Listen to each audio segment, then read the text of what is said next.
In 1941, an American supply ship crossed the North Atlantic under blackout, loaded with fuel drums, crates of ammunition, and food meant for men who would never see the calm side of that ocean again.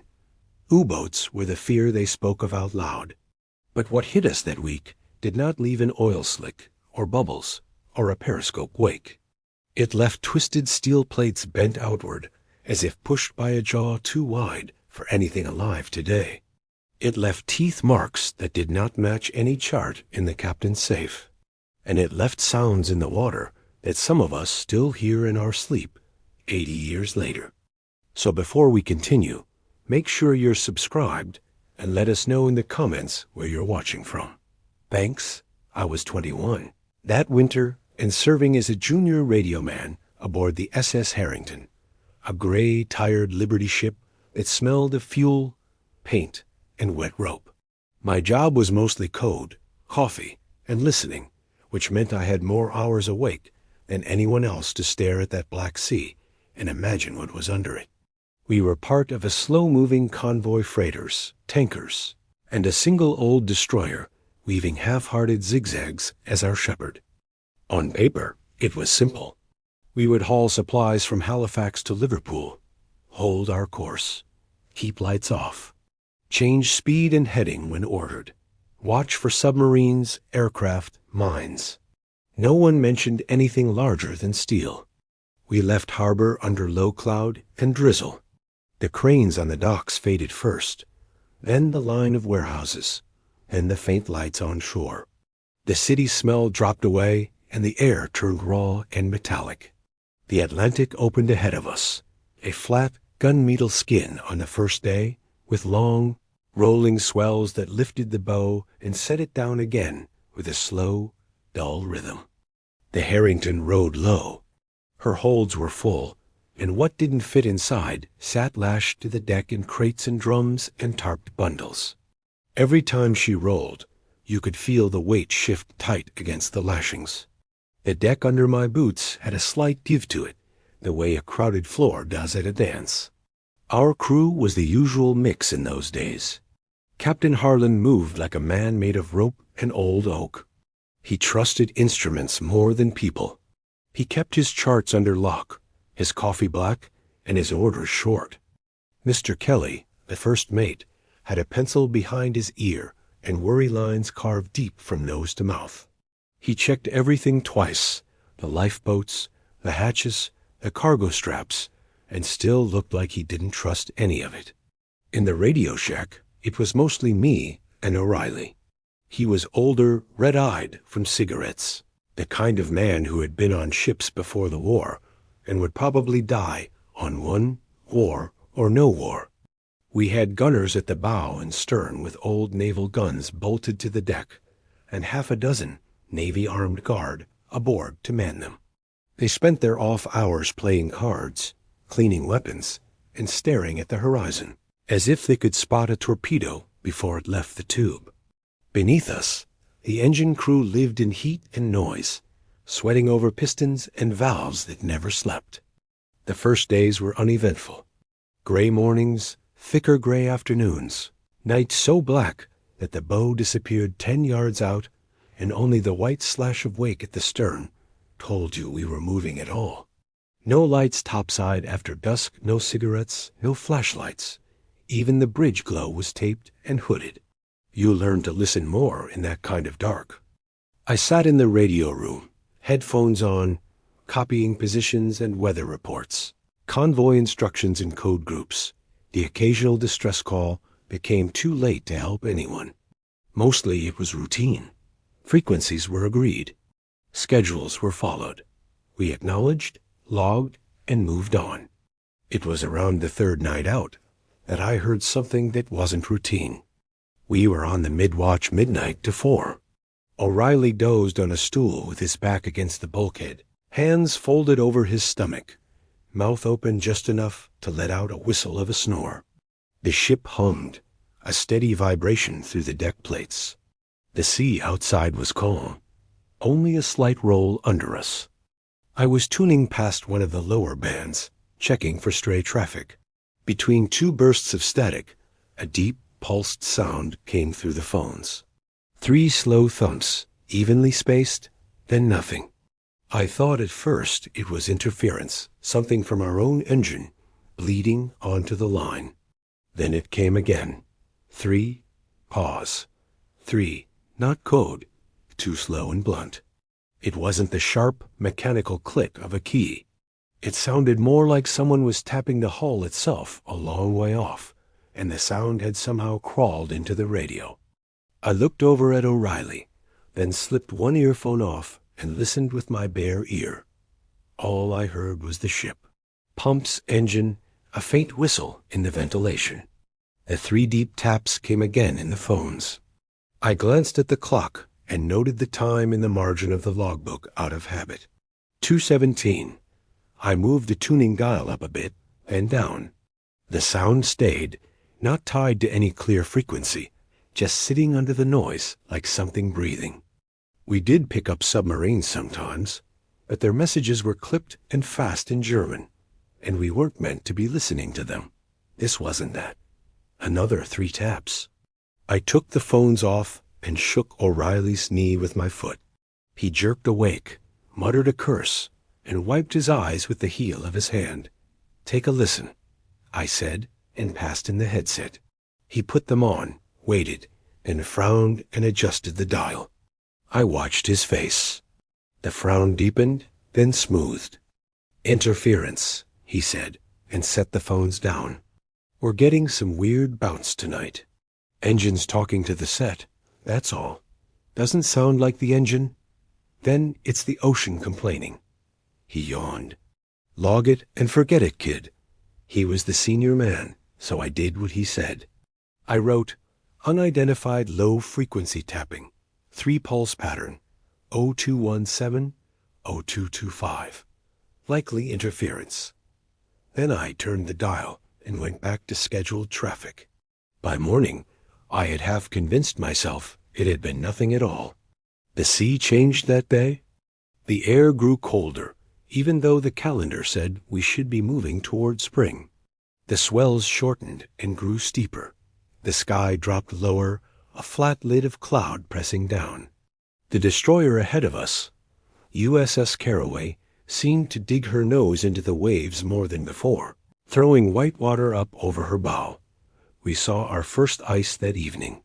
Thin skin on the tops of the waves, breaking and reforming. The wind picked up, blowing fine spray that froze to the railings and rigging. The deck became a slick of gray ice. At dusk, a fog rolled in. It came fast, swallowing the convoy ship by ship until only the nearest hull light shielded and dim were faint ghosts in the gloom. Blackout rules stayed in place. No extra light, even in fog. U-boats liked to use fog too. The ship felt more alone then. Sound changed in fog. The usual long, open echo of the sea flattened into something closer, as if we were all sailing inside a small, damp room. Every creak of rope and thud of waves came back fast and close. I came off watch at 8 and stood by the rail for a while, eyes straining into the gray. Sometimes you could hear the destroyer's horn ahead, 3 low moans spaced out, the agreed signal that all was normal. Somewhere behind us, another freighter answered. The fog damped the horn, so it sounded farther away than it should. When the lookouts rotated, one of them, a kid from Ohio with ears reddened by the cold, muttered that the sea smelled wrong. I didn't know what he meant exactly, but I noticed it too. The usual salt and diesel mix had something else in it now, a thick, fatty odor like you get in a whaling port or near a slaughterhouse. It rode the air, faint but persistent, even when the wind shifted. That night, the tapping came again. I had the phones on, copying a weather report, when it rose under the static, steady as a slow heartbeat. 3 dull impacts. Pause. 3 more. I checked the engine telegraph. Our speed was unchanged. The vibration under my feet was the same as always. This time, the taps seemed closer. I could almost feel them in my jawbone, a tiny sympathetic response in my teeth. I didn't wake O'Reilly. I just wrote it down again. 1:53, 2:02, 2:11. All the way through to the end of the watch, every 10 minutes, more or less. Maybe some joker on the escorts playing with active sonar, O'Reilly said in the morning when I mentioned it. Testing his set, pinging the deep. It doesn't sound like sonar? Sonar, whales, ice, take your pick. As long as it's not Morse in German, we don't have to care. The third sign wasn't something I heard. It was something I smelled and saw. 2 days later, sometime mid-morning, the fog thinned. The convoy stretched out around us again, dark holes on a restless gray plain. The destroyer cut a V ahead, throwing white water. We had settled into a routine that felt almost ordinary. Then the wind shifted. The fatty, heavy smell we'd been getting off and on came back, stronger. It was like old fish left in the sun, like rancid oil, like meat gone wrong. The men on deck pulled scarves over their mouths. One of the armed guard at the stern gun swore and spat over the side. Dead whale somewhere, Mr. Kelly said, squinting toward the horizon. Or a trawler dumping its guts. We weren't near any fishing grounds he knew of, but it was easier to say that than admit we didn't know the source. An hour later, the lookout shouted. Something floated off our port bow, maybe 50 yards out. I grabbed my coat and went up to the rail with the others. The ship's course took us nearer. At first, it looked like a chunk of wreckage, a long, dark shape lying low in the water, with pale patches on it. As we came closer, the details sharpened. It was a whale, or what was left of one. The body had been torn open from just behind the head, nearly to the tail. The ribs were snapped and twisted outward like the staves of a broken barrel. Strips of meat and fat trailed in the water. Gulls wheeled and screamed above it, dropping to tear at the flesh, then rising again. I had seen beached whales before in pictures, but those had died whole and rotted from the outside in. This one had been opened like a can. U-boats sometimes use explosives on them, someone said behind me. Target practice. If it had been explosives, there should have been more tearing, more jagged damage, I thought. This wound was something else. The cut edges looked almost clean in places, then torn where bone and muscle gave way. The head of the whale was still largely intact. One eye stared upward, clouded and dull. The water around the carcass seethed with feeding fish. The smell hit hard when the wind came from that direction, thick enough to taste. "Get off the rail," Mr. Kelly ordered after a minute. "Nothing there we can fix. Back to your stations." We passed the carcass and left it behind. The gulls' cries faded. The smell took longer to go. In the radio room, I kept thinking about those ribs flared open like that. Something very large had taken hold of that whale and bitten down, hard enough to crack bone that thick. Sharks did attack whales. I knew that much. I had seen pictures of bite marks, big crescent-shaped gouges along their backs. But those pictures had a patterned teeth marks you could follow, half circles you could match to known species. The wound we'd seen looked less like a bite and more like something had simply clamped down and squeezed until the chest gave way. That night, the tapping in the phones was joined by something new. A low, pulsed sound like a drumhead underwater. It rose, held for a few seconds, then fell again. Not regular enough to be a machine. Not melodic enough to be music. I had heard recordings of whale song once, back in school. This had a little of that to it, a drawn-out rise and fall, but it was deeper and harsher, less smooth. It came and went as we sailed. I found myself, without meaning to, checking the clock and comparing the times when the tapping started and stopped these drawn-out sounds. There was a rough pattern. The thumps in the hull and the low underwater calls seemed to take turns, like two sides of the same coin. If anyone else noticed, they didn't say. Men were more interested in rumors of U-boat packs shadowing us. The first hard hit came 5 nights later. We were past the halfway point by then, closer to Britain than to America. The seas were higher, the sky darker. Submarine reports came over the net more frequently. Ships attacked, escorts dropping depth charges, code words we all knew but pretended we didn't. Our destroyer took up position nearer the center of the convoy, her guns manned day and night.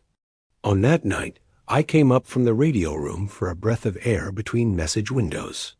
It must have been around 1 in the morning. The sky was clear for once, stars sharp and hard, the band of the Milky Way smeared overhead. The sea had a cold glitter where the starlight caught the tops of the waves. We were running dark, no navigation lights, no deck lamps. Only a thin glow leaked from the bridge and the hooded lanterns at the stern gun. The rest of the ship was a black shape moving through deeper black. I stood near the aft rail. The wake trailed behind us, a white band in the darkness, fading into nothing.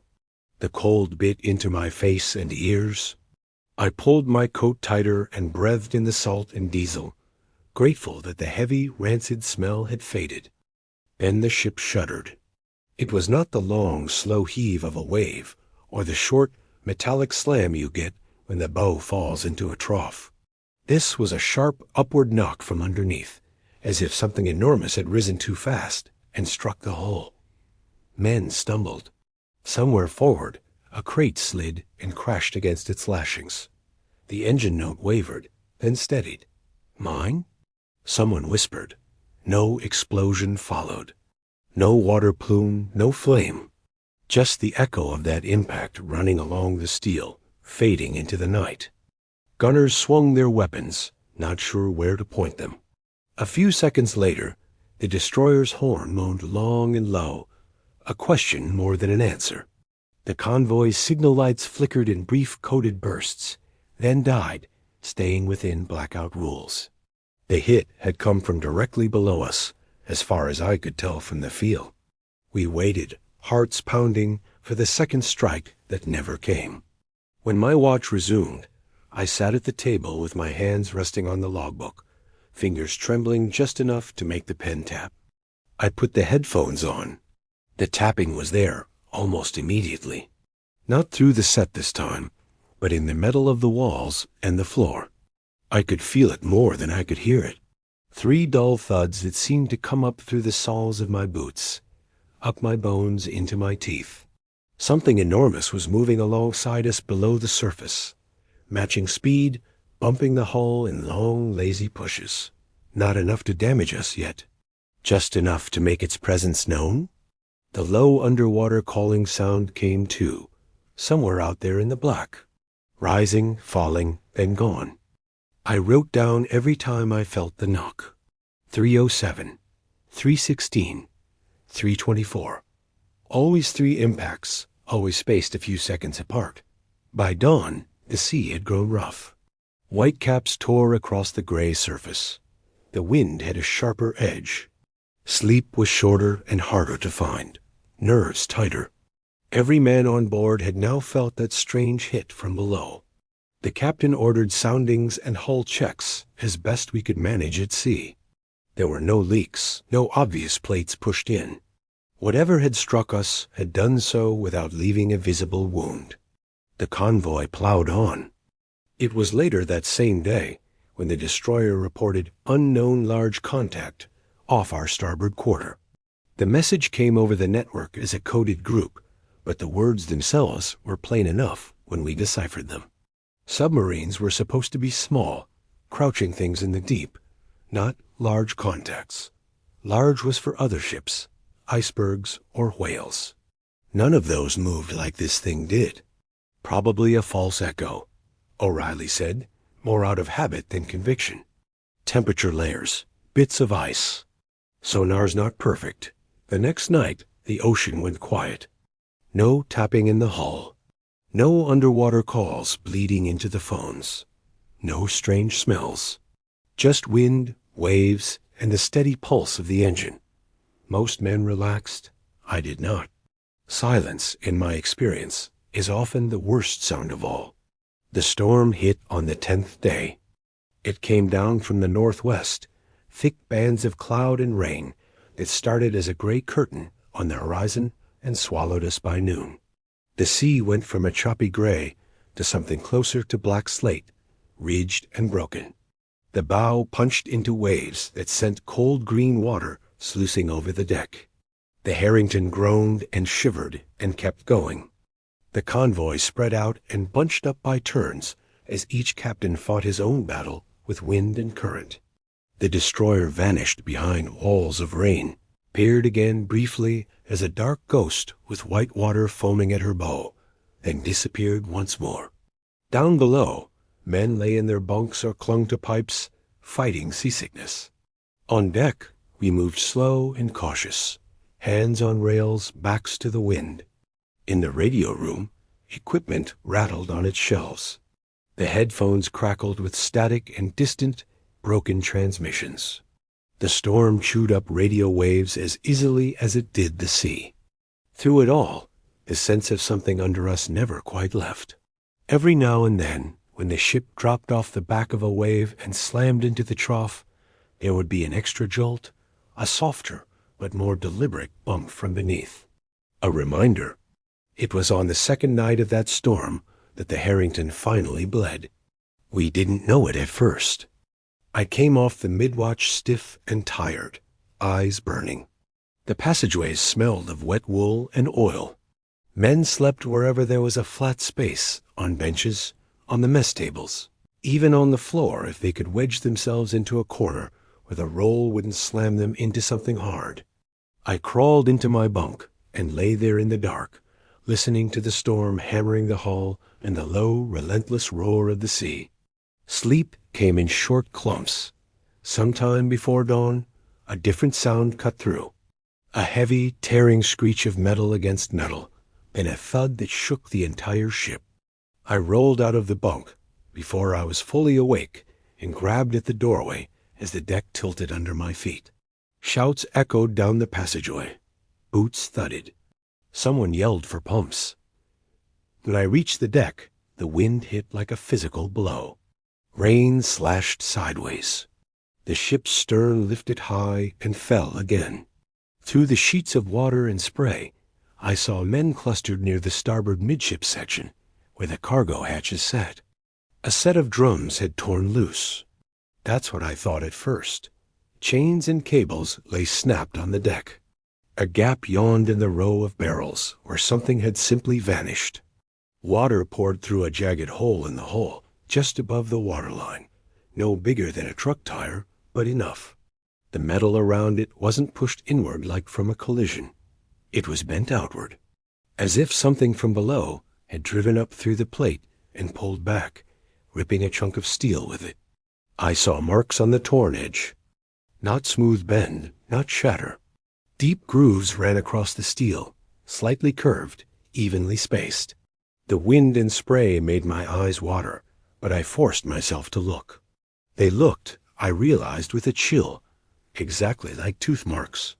The storm howled across the deck, tearing at coats and hoods and whipping the rain sideways hard enough to sting through fabric.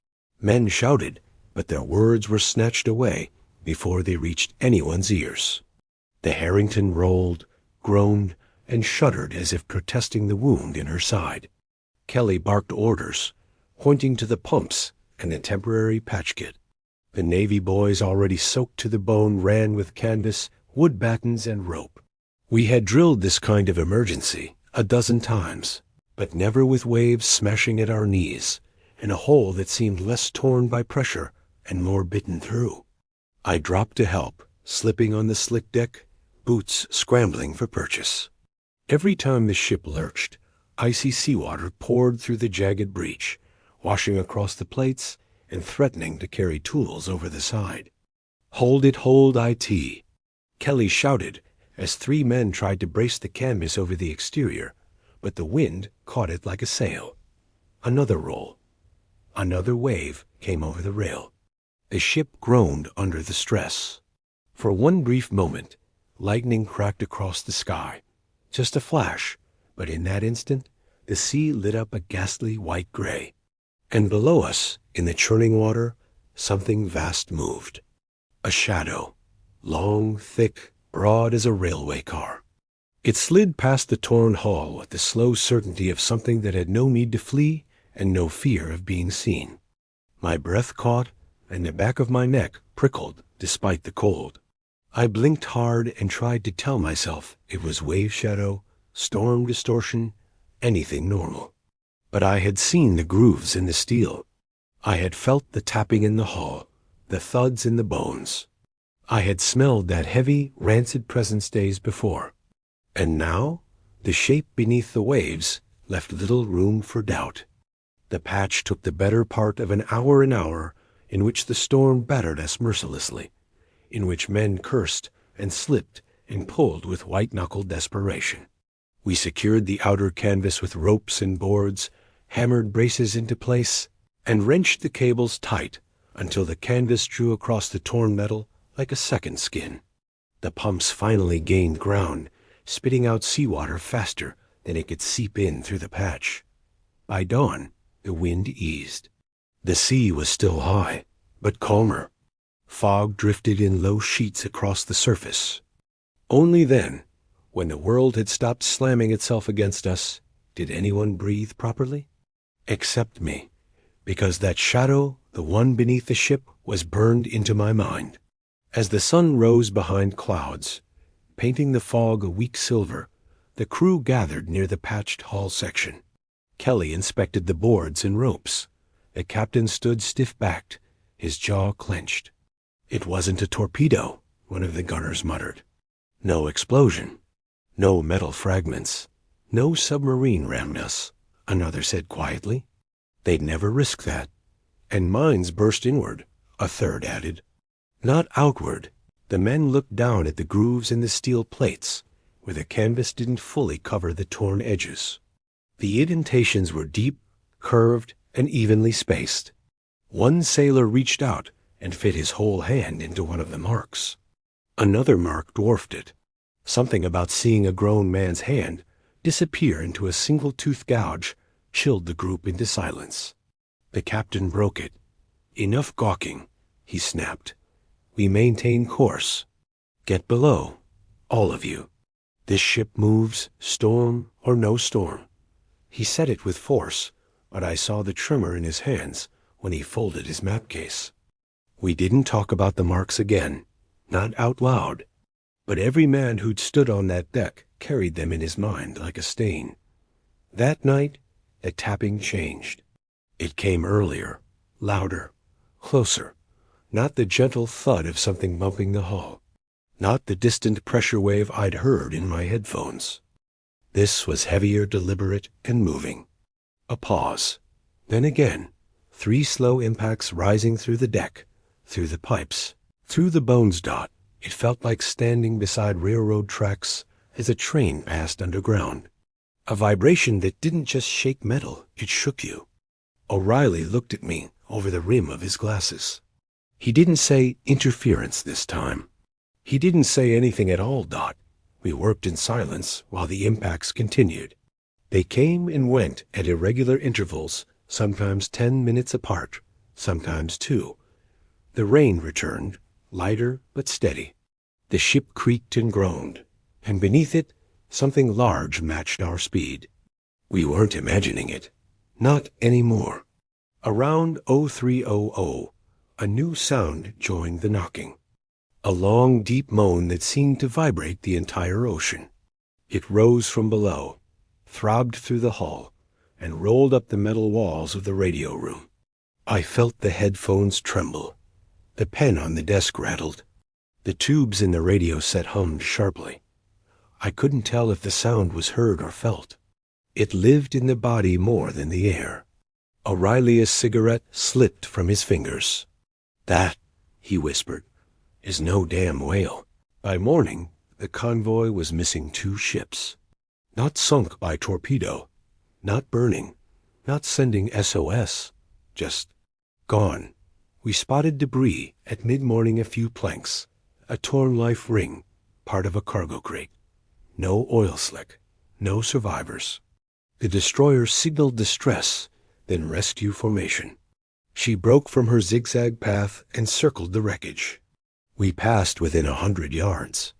The wooden boards were sheared clean through, not splintered cut, and some of them held marks like the ones on our hull. The captain ordered the men away from the rails.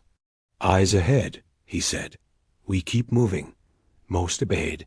But as we pulled away from the floating wreckage, I noticed something else. Beneath the boards, something dark shifted in the water. Long, thick, sliding just below the surface. The same shape I'd seen days earlier. Only now, it moved with purpose, circling the debris field, nudging pieces with terrifying calm, as if searching, as if feeding. The fog obscured the water after a moment, and the shape vanished, but it left a cold hollow in my stomach. By noon, the destroyer fell back into position ahead of us, her message lights silent, her horn quiet. But her guns remained trained on the sea, not the sky or horizon. Forward turret angled down, as if aiming at something directly beneath us. The men tried to go about their duties, but everything felt strained. The engine room crew reported a new vibration. The gunners reported shadows under the waves. The cook swore something brushed the hull near the galley freezer. Even the boatswain claimed the anchor chain trembled. And that heavy, rancid smell returned. Not a passing whiff, not a drifting odor on the wind. This time, it rolled off the ocean in thick waves, like the breath of something ancient and rotten. Like the whale carcass we saw, like the torn steel plates, like the deep calling sounds through the hull. At dusk, the lights failed. The ship didn't lose power. The instruments didn't go dark. Only the deck lamps, the ones hooded for wartime blackout, went out simultaneously. A collective shiver ran through the men. Lights don't just fail in unison like that, not without a blown fuse or breaker. But nothing else flickered. Then came the scraping. A long, slow drag of something hard along the hull. Not metal on metal. Not rock. It had the unmistakable texture of something alive. Something rough, scaly, and enormous. The scrape moved from bow to stern, rattling bolts in their housings, making water tremble against the steel. Some men clapped hands over their ears. Some froze. Some whispered prayers. The scrape ended. Silence followed. Then a thud. A massive impact against the bow that knocked half the crew off balance. Tools fell from racks. A pot crashed in the galley. One of the gunners grabbed a rail with both hands, eyes wide. The captain burst onto the deck, boots slamming. All hands stations, gunners ready fore and aft. No one goes near the rail. The men scrambled as best they could in the failing light. I stayed near the bridge ladder, heart pounding. The fog rolled thicker, swallowing the horizon. The sea went strangely calm in the dimming dusk. Too calm, dead calm. Even in rough weather, the Atlantic never rests. There's always movement swells, chop, cross currents. But now the surface smoothed into a near-perfect glass, disturbed only by our own wake. That unnatural stillness settled over the ship like a warning. Then the bow lifted, not from a wave, not from wind, from beneath. The steel hull rose by several feet, tilting the deck forward. Men stumbled, grabbed rails, cursed. The ship hung suspended for a breath, then dropped, slamming into the sea with a bone-rattling crash. Water exploded upward. Men were thrown to their knees. A warning horn from the destroyer blared in the fog. Something vast had just come up under us, and then slipped away again. The crew stared at the dark water. Every ripple felt like eyes watching. The captain caught my arm as he passed. "Radio," he said. "Send contact report." All channels. I sprinted below. At the desk, I flipped open the logbook and reached for the transmitter key. Before I could touch it, the deep, pulsed sound came again. Louder, closer. It wasn't in the headphones this time. It was in the hull, reverberating, growing, swelling. It felt like a call. A signal, or a territorial warning. Then something tapped the hull again. 1, 2, 3. This time the taps did not feel like a threat. They felt like the first notes of a pattern, a sequence, an intelligence. Before I keyed the mic, the ship lurched. Men shouted above deck. A gun fired one of the Navy boys, letting loose its shadows. Then came the scream of metal tearing, the roar of water, and the unmistakable sound of something huge striking the stern. I ran for the ladder, burst onto the deck, and froze. The stern gun crew was already firing into the water. Shells exploded in bursts of white light. The sea churned, foamed, boiled. Something pale and massive rolled beneath the surface longer than our ship's beam, wider than a boxcar. The edge of a jaw surfaced for half a second, just long enough to see teeth like chisels, thick and curved, each the size of my hand. And then the sea swallowed it again. Someone shouted, "Meg!" His voice cut off as the stern rail buckled. Water exploded upward. A fin, if it was a fin, rose like a black wall before crashing down. The stern gun spun sideways. Gunners tumbled across the deck. A lifeboat sheared off the davits and vanished into the sea. "Every man hold fast!" Kelly roared. The ship lurched. The hull screamed. And something began to push us sideways, downward, pulling the Harrington into a slow, unstoppable spin. More gunfire, more shouts. And then, under the fog, a shape surfaced broadside to the ship. A ridge, a shadow, a back. A creature so impossibly large it dwarfed the bow. O'Reilly whispered behind me, "That thing isn't supposed to exist," but it did. And it was circling for another strike. The creature came in low, a rolling mass of muscle and ancient power, its bulk sliding just beneath the surface. The sea swelled outward from its passing, like something displaced by a moving island. The bow of the Harrington dipped in response, slow, terrible, inevitable, steady. Kelly shouted. But nothing could steady a ship when something larger than it moved silently underneath.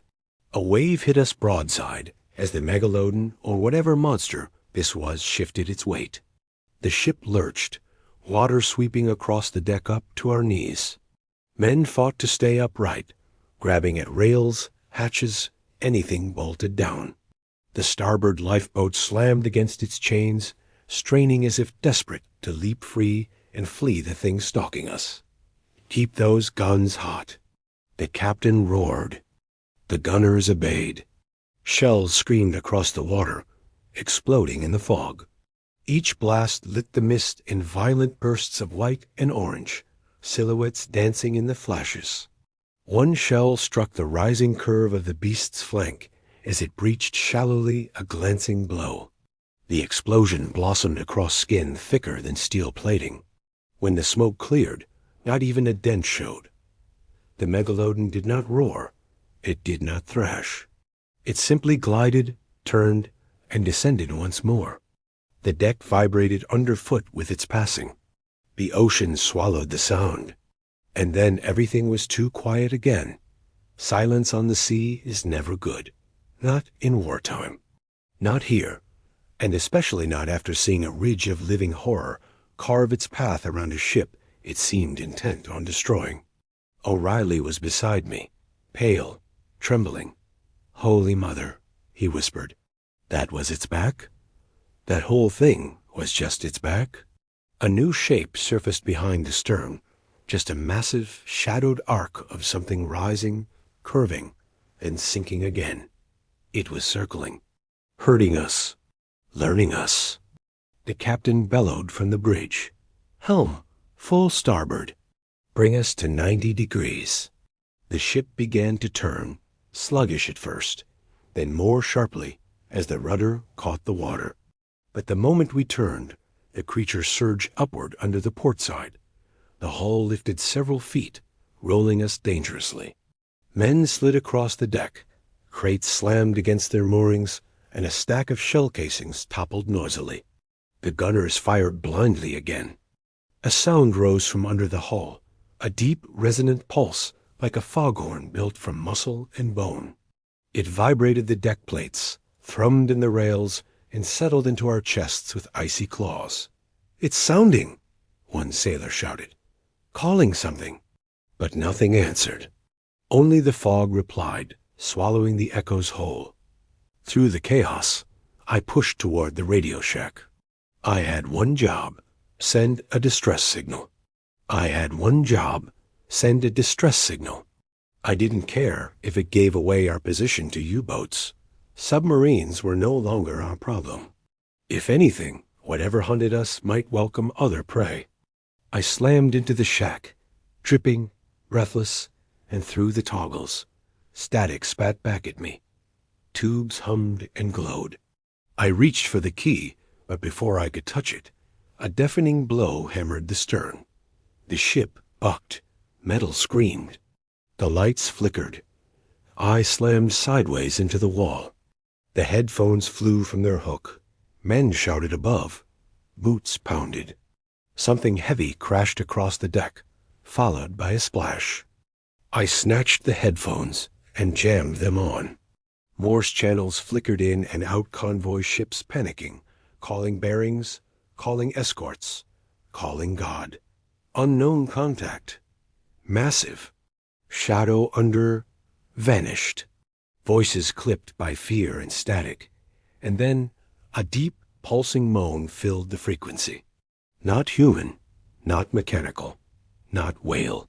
It resonated like the underwater calls we'd heard before, but now amplified, sharpened, widening into something that set alarms in the deepest, oldest parts of the brain. My sweat went cold. It was transmitting through the water, or through the metal, or through us. I keyed the mic with shaking fingers. "Mayday, mayday, mayday, this is SS. Harrington, unknown hostile contact." Massive size repeating unknown hostile contact coordinates. Before I finished, another hit slammed the hull. The lights died. The transmitter squealed. Something heavy crashed into the side of the shack, bending metal inward. The headphones went dead. I stumbled back onto deck, nearly tripping over a fallen toolbox. Rain pelted my face. The fog glowed faintly with the muzzle flashes of the gunners. Then I saw it. The bow pitched down, dipping into the waves. Men screamed. The entire ship tilted forward, unnaturally, like it was being pulled. Like something had latched onto the underside and was dragging us nose first into the deep. Cut engines. The captain roared from the bridge, though the wind nearly drowned him out. The engineer below must have obeyed, because moments later, the humming beneath the deck died. But the tilt did not ease. The Harrington continued dipping. Water surged. A sailor slipped, lost his footing, and was washed over the side. We heard his scream for a heartbeat and silence. No splash, no thrashing, just gone. The creature didn't attack him. It didn't need to. It wanted us, the entire ship. Drop depth charges. The destroyer signaled through the fog-short white flashes of light. The captain grabbed the lamp and signaled back. "Too close will kill, use to hold fire." But either they didn't care or couldn't see us clearly. A distant explosion thumped the air. Another, then three more in quick succession.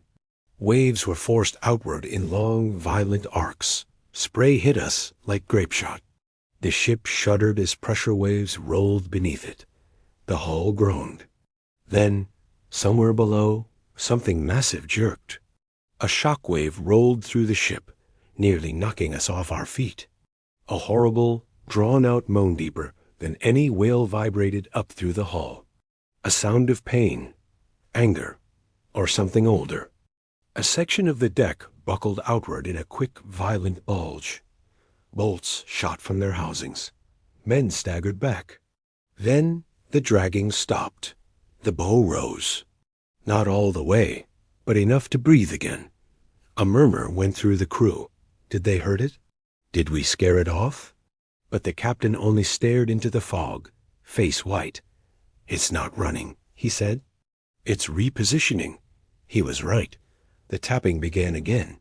Not below. Not the sides. Above. 3 slow thuds. Then another. A shadow passed overhead. Something enormous larger than the ship itself gliding just beneath the film of fog, barely breaking the surface. The swell of water around it rocked us violently.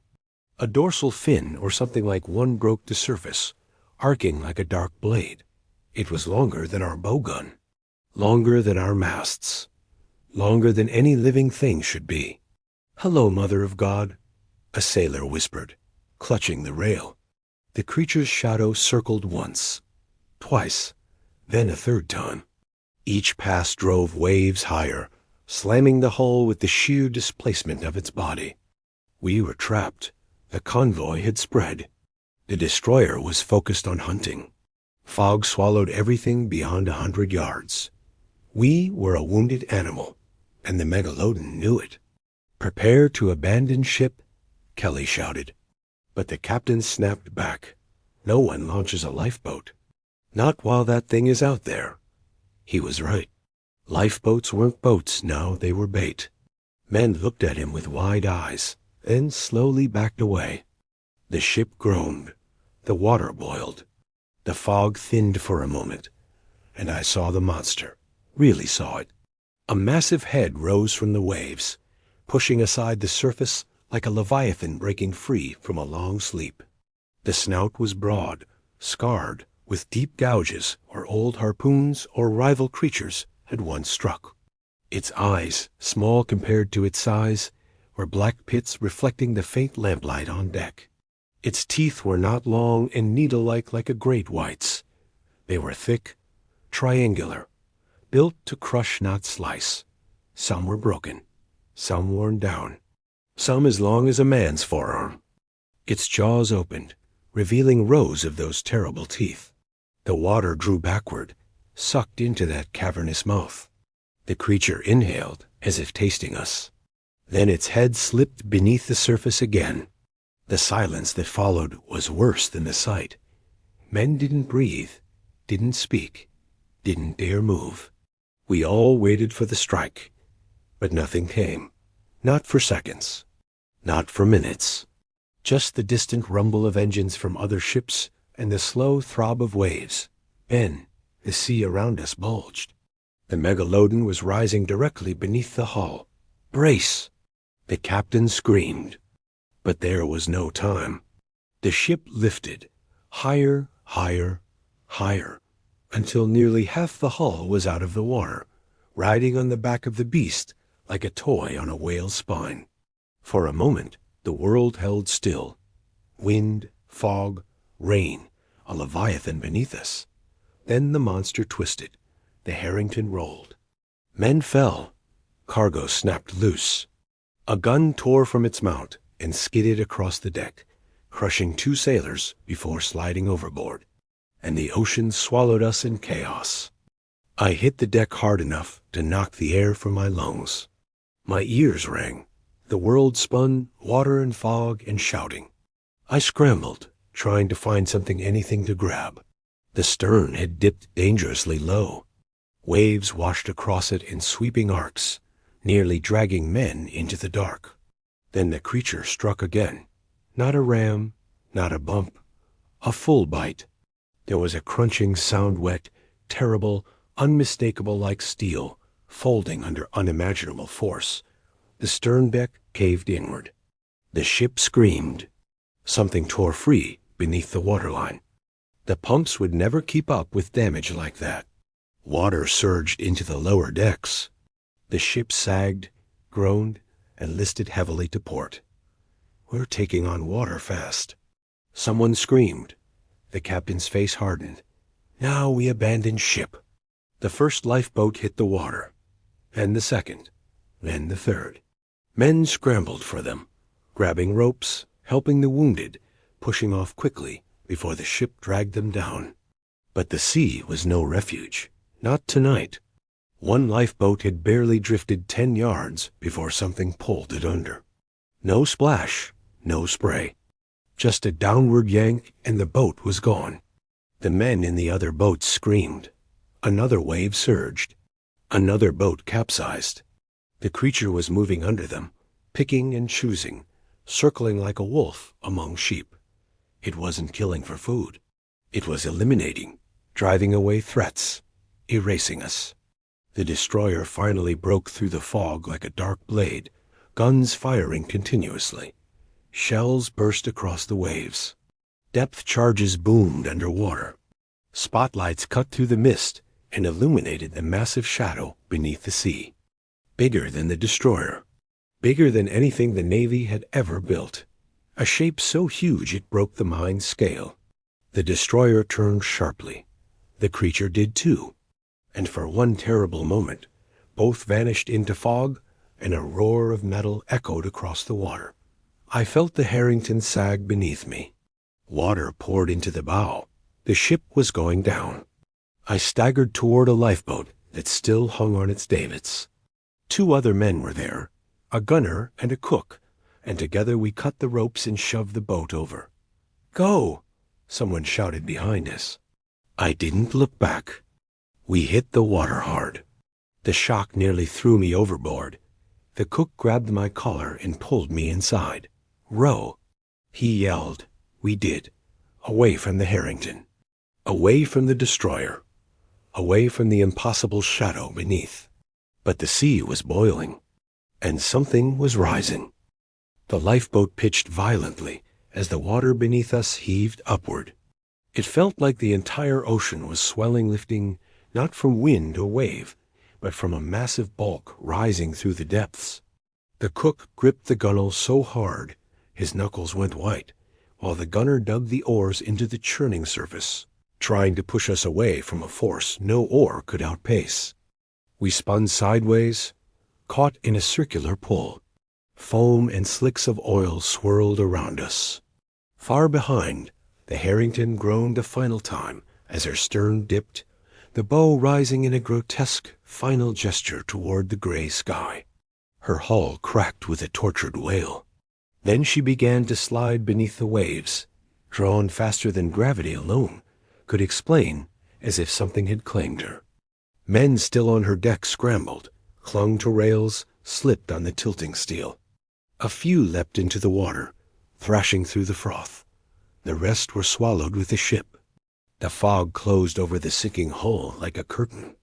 A moment later, the Harrington was gone. Only the distant thrum of the destroyer's engines and the moan of the wind filled the space where a steel ship and 60 souls had been. The lifeboat rocked on the disturbed sea, rising and falling like a cork in the wake of giants. The cook whispered something under his breath, some prayer, some wish, but the wind carried it off. We were alone. Or so we hoped, because the ocean did not call. Not even after the ship sank. Something remained below, circling, watching, claiming the wreck and everything around it. The swell beneath us pulsed again, rolling outward in long, heavy waves.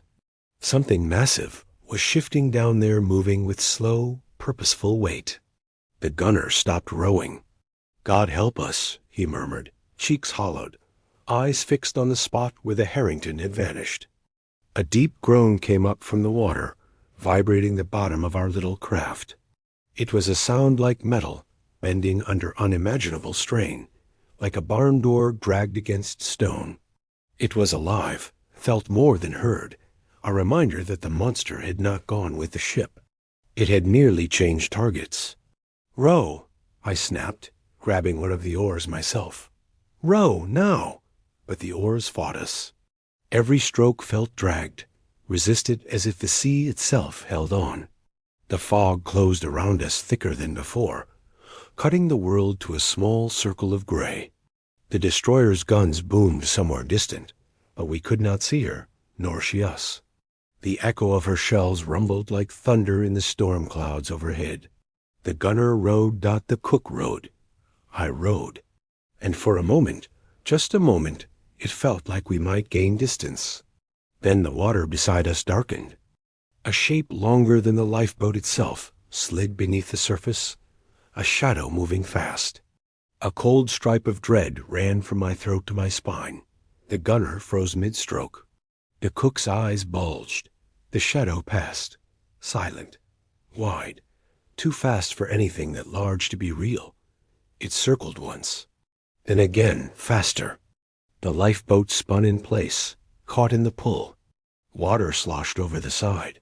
Then it stopped, just stopped. The sea calmed in a sudden, unnatural quiet. The fog thinned. The horizon opened in a small, circular window, and directly beneath us, we could see the creature. Not its full shape, only fragments, glimpses through shifting curtains of water, but enough to understand the scale. A jawline the size of a train car. Rows of broken, ancient teeth. A scarred head streaked with pale gouges. An eye like a dark coin, staring upward without blinking. It hovered below us, suspended in the water, like a nightmare in slow rise. It was close enough for me to see the striations along its snout, the thick hide that looked almost armored, the silent contemplation in that single black eye. And for a heartbeat, just long enough to know its intent, I felt it studying us. It did not attack. Not yet. It wanted to know what we were, how we moved, how we might try to survive. Then the eye drifted away as the massive body rolled, vanishing back into the dark. The gunner's hands shook so hard he dropped the oar. The cook covered his mouth with both hands. What? What does it want? He stammered. I swallowed hard. Not food, I said. My voice trembled anyway. It didn't eat the ship. It tore it apart. For sport? The cook whispered. For dominance, I said. It's driving everything out of its water. Before more could be said, a howl of steel came through the fog. The destroyer. She was close again, closing fast. Her bow split the mist, guns firing in disciplined bursts. Her searchlights flicked on, cutting through the fog and sweeping the broken sea. When the beams crossed our boat, the light blinded us for a moment, then moved on. Men shouted on her deck. Orders flew. Lines were readied. Then the ocean shuddered. The monster resurfaced. Not fully, just a mass of pale belly rising beneath the destroyer, lifting her port side with a sickening lurch. The destroyer guns tilted sharply skyward. Men on the deck staggered. One fell overboard. Then the monster's back broke the surface, a massive dune of flesh and scars, throwing the destroyer sideways. Her starboard guns fired once more, wild shots flung into fog and sea. A depth charge slid off her stern unintentionally, plunging into the water. Seconds later, a violent thump shook the lifeboat. The sea rose in a towering column. Spray slapped our faces. Then the creature disappeared again. The destroyer's engine screamed as she fought the roll. Her bow plunged dangerously low, then rose again. But she had lost formation. The monster had accomplished its goal. Divide, isolate, conquer. The destroyer limped in a slow arc, guns still firing sporadically, though into what none of us could see. For a moment, it seemed the creature was focused solely on the destroyer, leaving us forgotten. But that illusion shattered when the fog parted for a brief second, long enough to show the fin again. It turned, not toward the destroyer, toward us. Row, I screamed again. All three of us dug the oars deep, forcing rhythm into muscles that only wanted to freeze. The water shifted. The shadow drew nearer. The pull around us tightened. The din from the destroyer grew distant. Her guns a fading thunder. Her spotlight beams swallowed by fog. Because the sea had hollowed out around us, forming a wide circle of unnatural calm. The Megalodon had chosen its arena, and we were trapped in its center. The surface dimpled. Then something hit the bottom of the boat. A single experimental nudge. Enough to lift us an inch and let us feel the breadth of the thing beneath. The cook whimpered. The gunner grabbed the ropes and held on. Another nudge, harder, tilting the boat. Water splashed in. We bailed with our hands, sloshing it out as fast as we could. Useless. A third impact came, a rising swell under us, the boat lifting higher, tipping, turning. I lunged for the gunwale, clinging with both arms. The gunner was thrown sideways. The cook cried out as he lost his grip. And then the nose of the Megalodon broke the surface. A slow, deliberate breach, not a lunge, not an attack, just a reveal, showing us the size of the world beneath us. The snout rose, higher, higher, water cascading off its ridges. Its eye a single, unblinking black orb fixed on us with cold clarity. The creature inhaled, a long, cavernous pull of water. Our lifeboat drifted toward that vast mouth, not in a current, not in a rush, in a controlled, inevitable pull. The gunner screamed. The cook froze. I grabbed the oars and shoved us sideways, fighting the suction. It worked for a moment, and the jaw opened wider. The pull increased. The boat slid another foot toward the cavernous maw. Another 6 inches. The gunner grabbed the rail and kicked at the water, as if he could swim us away. The cook crossed himself. I forced my shaking hands to grip the oar and dig hard, pushing with every bit of strength left in me. But rowing against a myth was like rowing against gravity. We moved inches. The Megalodon moved yards. The distance closed. The smell of rotten oil and ancient salt filled the air. The water in its mouth churned with foam and debris bits of the Harrington, scraps of lifeboats, fragments of metal and rope knot. And then, just as the bow of our boat crossed into the faint shadow of its jaws, the sea exploded behind us. A depth charge. A big one. Close enough to throw our boat sideways and send waves slamming into the creature's head. The shock wave knocked us clear of the vacuum pull. I felt the air punch out of my lungs from the force. All 3 of us tumbled in the boat, slammed against each other. The Megalodon recoiled. Its jaws closed with a powerful snap. The water above its snout boiled from the impact. In that instant of chaos, we lived. The destroyer burst through the fog directly behind us, her bow cutting through the water at full speed. Searchlights illuminated the monstrous shape beneath the waves, turning it into a pale, ghostly nightmare. "They see you!" the cook shouted. But the destroyer was not slowing. Not for us. Not for anything. It was lining up her own collision course. The Megalodon turned toward the destroyer, its mass shifting under the surface like a mountain preparing to rise. The destroyer's spotlights locked on the water ahead, and the 2 forces collided in a storm of spray, steel, and prehistoric fury.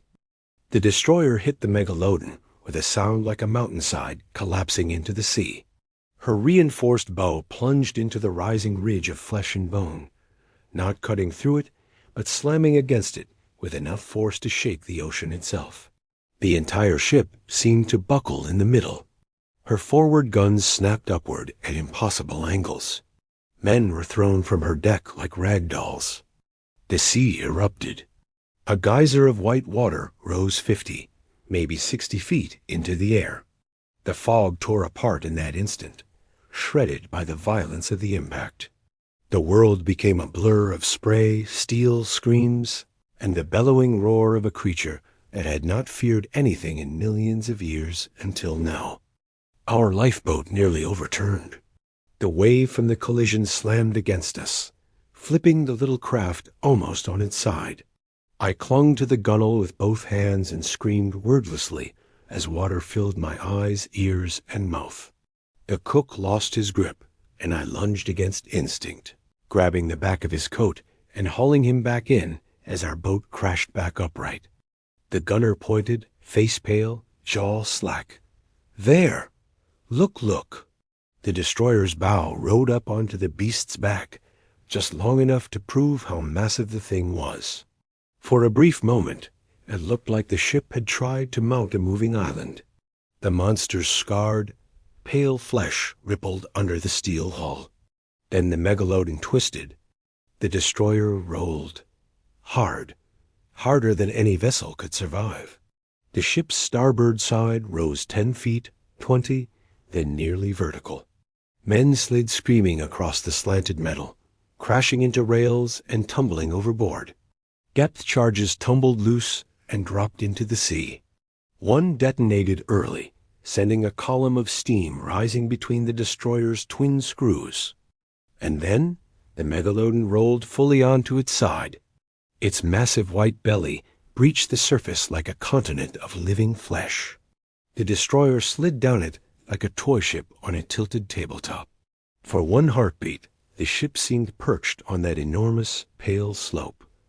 Then the belly rolled back, and the destroyer disappeared into the trough. A wall of water collapsed over the destroyer. A sound followed metal bending, steel groaning, rivets shearing apart. The ship's bow struck the sea like a hammer blow. Her stern lifted. Her propellers spun uselessly in open air, and then her whole frame heaved and juddered. I saw the destroyer forward funnel tear-free. I saw men clinging to the bridge rail fall into the churning foam. I saw one of destroyer's guns fire a final, desperate shot straight into the sky. Then the Megalodon surged upward again. This time, its head struck the destroyer amidships full force. The steel hull crumpled inward like tin. A section of deck folded. A tower mast snapped in half and toppled into the sea. The destroyer wasn't sinking, was being broken. Two more violent thrashes, and the ship split along her keel. I saw the crack form a thin, jagged line running along her belly. It widened fast. The destroyer's stern sagged. Her bow flared upward. Men abandoned ship in swarms, leaping into the boiling water. The Megalodon bit down, not on men, on the ship itself.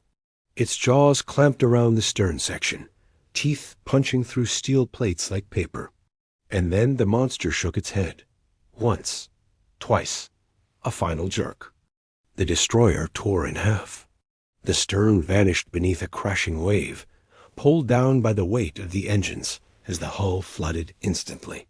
The bow lingered, rising almost vertical, a cathedral of metal and death. Men slid screaming down the slanted deck or clung to the railing, praying for a miracle that was never coming. Then the bow slipped under too. The ship was gone. Only debris, foam, and oil remained. The sea swallowed the rest. Our lifeboat rose and fell on the violent swell left behind. Pieces of metal the size of wagon wheels bobbed around us. A lifebuoy struck the boat's side. A torn coat floated by, and bubbles rose in thick patches where pockets trapped air. The gunner stared at the carnage, face empty. "Dear God," he whispered. It killed a warship." The cook pressed both hands to his temples, rocking back and forth. "We're not getting out of this. We're not. Nothing fights that. Nothing." I rested my hands on the sides of the boat. My fingers trembled uncontrollably.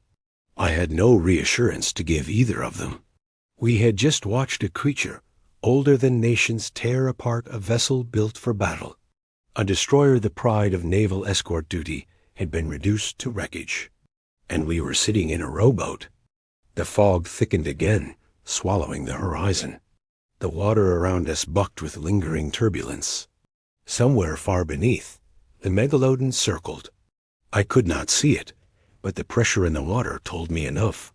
It was still here. It was hunting still. The waves rocked us in long intervals, like the breathing of something vast and slow. A ripple passed under the boat. Then another, each one larger.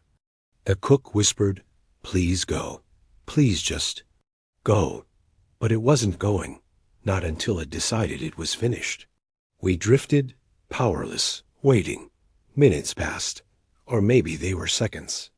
Or hours. Time lost meaning on that gray, freezing sea. The first sign the monster was coming back wasn't a shadow. It was sound. A deep, resonant pulse rising through the hull of our lifeboat. A vibration in the boards, in our bones, in the water around us. Not the same pattern as before. Not a 3-tap signal, but a new sound. A steady, rhythmic, primal groan. The sound of something reclaiming its territory. Something telling the ocean it ruled here. Something ancient.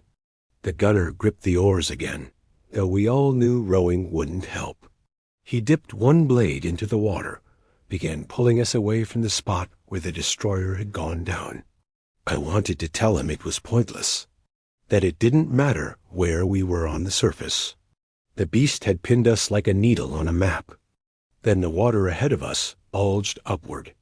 A whirl of pale bubbles spiraled from the deep. The surface cracked open like a lid, and the Megalodon rose. Not fast, not lunging, just rising, revealing itself inch by massive inch. A pale snout emerged first, then a huge scarred head, a jaw wider than the lifeboat, rows of teeth, broken yet lethal, an eye blacker than tar. The whole head came clear of the water, massive, ancient, pitted by battles no human had ever seen. Scars crossed the hide in deep, pale lines.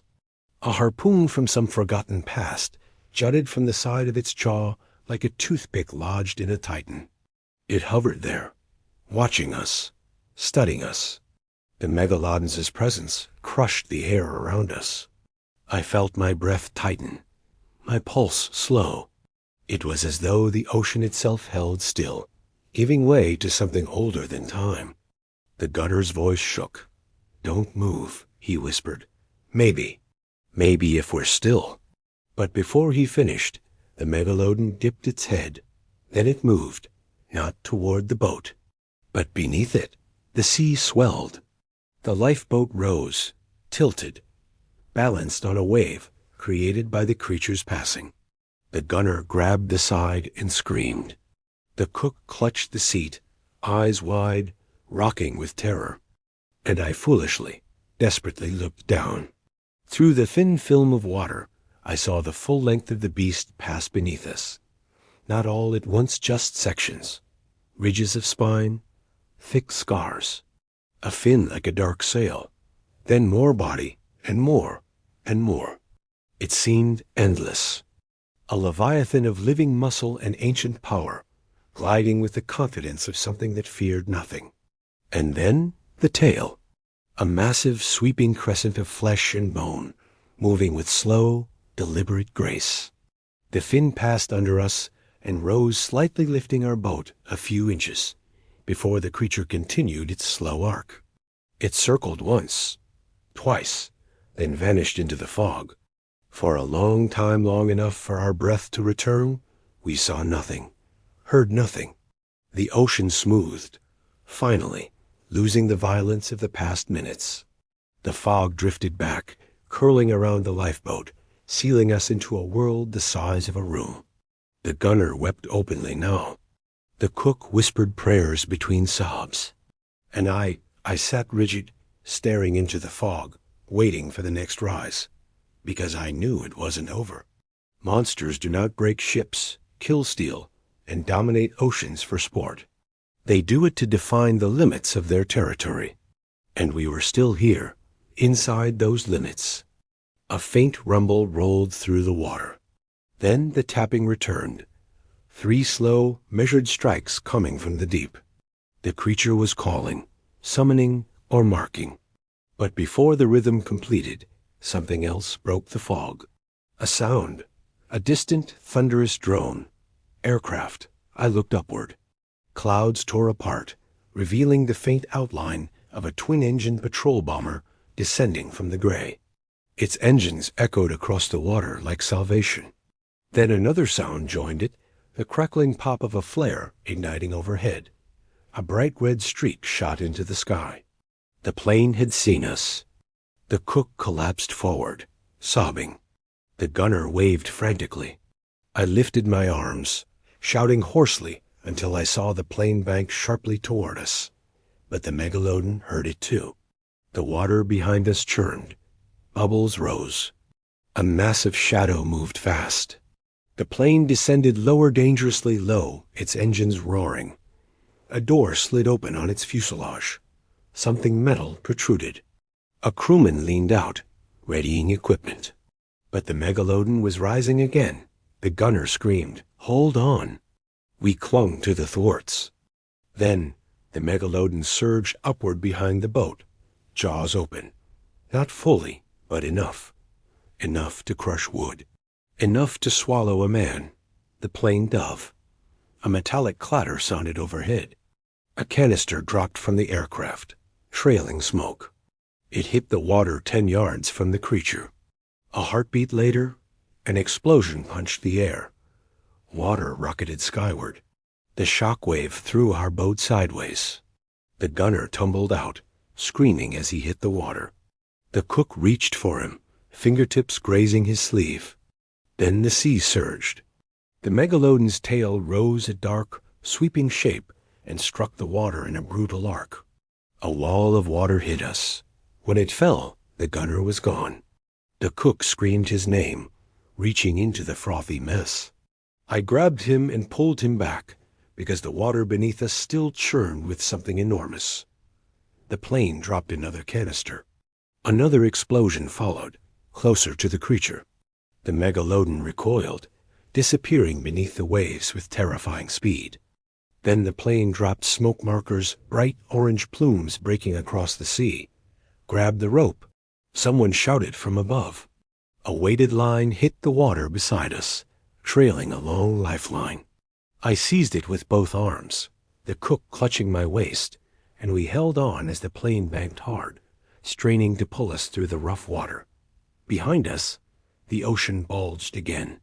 A dark shape rose, a fin, a massive back.